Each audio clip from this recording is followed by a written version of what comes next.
ഈശംസിഹായിക്ക് സ്തുതിയായിരിക്കട്ടെ.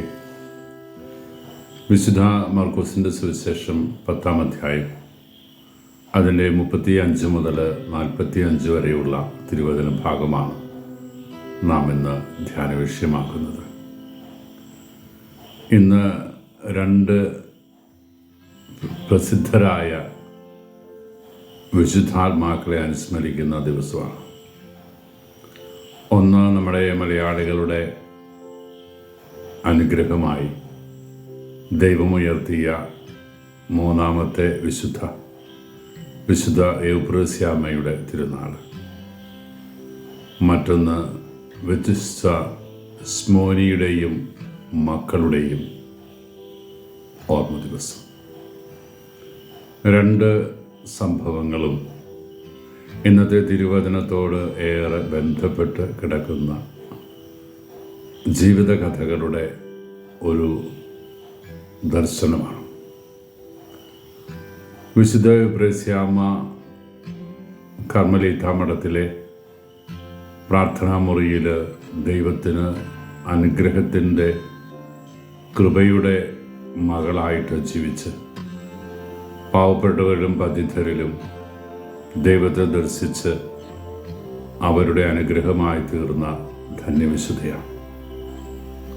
തൻ്റെ 7 മക്കളെയും ദൈവസന്നിധിയിൽ സമർപ്പിച്ച് ഓരോരുത്തരെയും ക്രൂരമായിട്ട് കൊല ചെയ്യുന്നത് കണ്ടപ്പോഴും ദൈവത്തെ തള്ളിപ്പറയണമെന്നുള്ള വാക്കിനെ കണ്ണീരോടെ നൊമ്പരത്തോടെ തള്ളിക്കളഞ്ഞ് 7 മക്കളോടൊത്ത് വീരചരമം പ്രാപിച്ച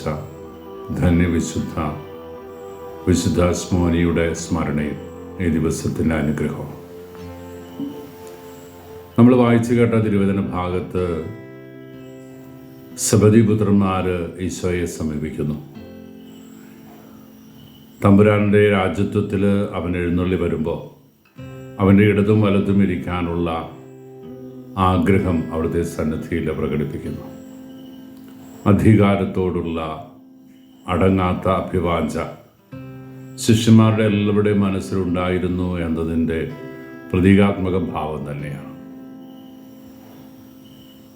ഇവിടെ ഈശോ പറഞ്ഞു വെക്കുന്ന ചില ചിന്തകളുണ്ട്. വിജാതിയരുടെ ഭരണകർത്താക്കൾ അവരുടെ മേൽ അധികാരം പ്രയോഗിക്കുന്നുവെന്നും അധികാരത്തെ ഒരു ലഹരിയായി കരുതുന്നുവെന്നും പറഞ്ഞു വെച്ചിട്ട് ഈശോ ഓർമ്മിപ്പിക്കുന്നത് നിങ്ങളുടെ ഇടയിൽ അങ്ങനെ ആകരുത് എന്നാണ്. വലിയവനാകാൻ ആഗ്രഹിക്കുന്നവൻ ഏറ്റവും ചെറിയവനാകണം.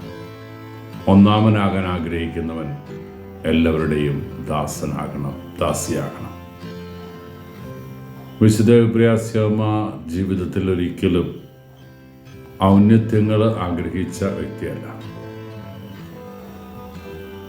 നൊമ്പരങ്ങളും വേദനകളും സഹനങ്ങളും ഏറ്റുവാങ്ങിയപ്പോഴും ഒരു എളിയ സന്യാസിനിയായിട്ട് അറിയപ്പെടാൻ, ആരുടെയും മുമ്പിൽ പേരെടുത്ത് കയ്യടി വാങ്ങുന്ന ഒരു സഹോദരിയായിട്ട് തീരാതെ തൻ്റെ രോഗങ്ങളോടും വേദനകളോടും സഹനങ്ങളോടുമൊക്കെ പോസിറ്റീവായിട്ട് പ്രതികരിച്ച് ദൈവത്തെ മഹത്വപ്പെടുത്തിയവളാണ്. ഒന്നാം സ്ഥാനം ആഗ്രഹിക്കാതെ ദൈവസന്നിധിയിൽ പ്രീതികരമായി ജീവിച്ചവളാണ്. ക്രിസ്തുനാഥൻ്റെ പ്രബോധനം ഉൾക്കൊണ്ടുകൊണ്ട് അവൻ്റെ ശിഷ്യരായ യാക്കോബും യോഹന്നാനും ജീവിതത്തിൻ്റെ വഴികൾക്ക് പുതിയ മാനങ്ങൾ കൊടുത്തപ്പോൾ ആദ്യമായി കൊല ചെയ്യപ്പെടുന്ന ക്രിസ്തു ശിഷ്യനായിട്ട് യാക്കോബ് മാറുന്നു. യോഹന്നാൻ ഈശോയുടെ ജീവിതത്തിൻ്റെ കഥകളും ഈശോയുടെ ജീവിതത്തിൻ്റെ സംഭവ ഗതികളുമൊക്കെ നമ്മുടെ മുമ്പ് പരിചയപ്പെടുത്തുന്ന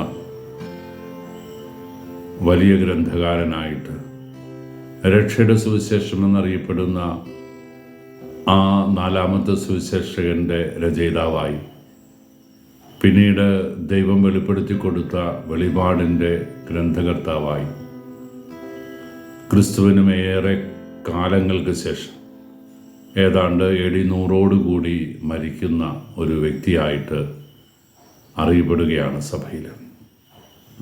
പ്രിയപ്പെട്ടവരെ, നമ്മുടെയൊക്കെ ജീവിതത്തിൽ ദൈവത്തിന് വേണ്ടി സഹനങ്ങളും കുരിശുകളും ഏറ്റുവാങ്ങുമ്പോൾ, മറ്റുള്ളവരുടെ മുമ്പിൽ വെറുമയാക്കപ്പെടുമ്പോൾ, മറ്റുള്ളവരുടെ മുമ്പിൽ പരിഹസങ്ങളും നിന്ദനങ്ങളും ഏറ്റുവാങ്ങേണ്ടി വരുമ്പോൾ, അത് ക്രിസ്തുവിന് വേണ്ടിയാണ് എങ്കിൽ ആ സഹനത്തിനും വേദനകൾക്കും രോഗപീഠകൾക്കുമൊക്കെ അർത്ഥമുണ്ടാകുമെന്ന് നമ്മളെ പഠിപ്പിച്ച ഈ ധന്യവിശുദ്ധരെ ചേർത്ത് പിടിച്ചുകൊണ്ട് ജീവിതത്തിൻ്റെ വിഗതികളിൽ ദൈവനാമത്തെ മഹത്വപ്പെടുത്താൻ നമുക്ക് ആഗ്രഹിക്കാം.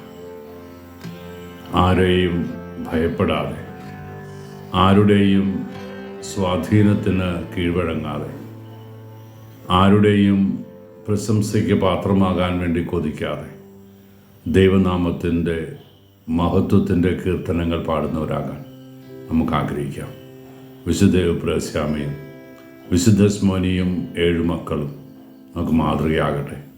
കർത്താവ് നമ്മളെ വഴി നടത്തട്ടെ. കർത്താവ് ശംസിഹായുടെ കൃപയും പിതാവായ ദൈവത്തിൻ്റെ സ്നേഹം പരിശുദ്ധാരൂപിയുടെ സഹവാസവും നാം എല്ലാവരും കൂടി ഉണ്ടായിരിക്കട്ടെ, ഇപ്പോഴും എപ്പോഴും എന്നേക്കും.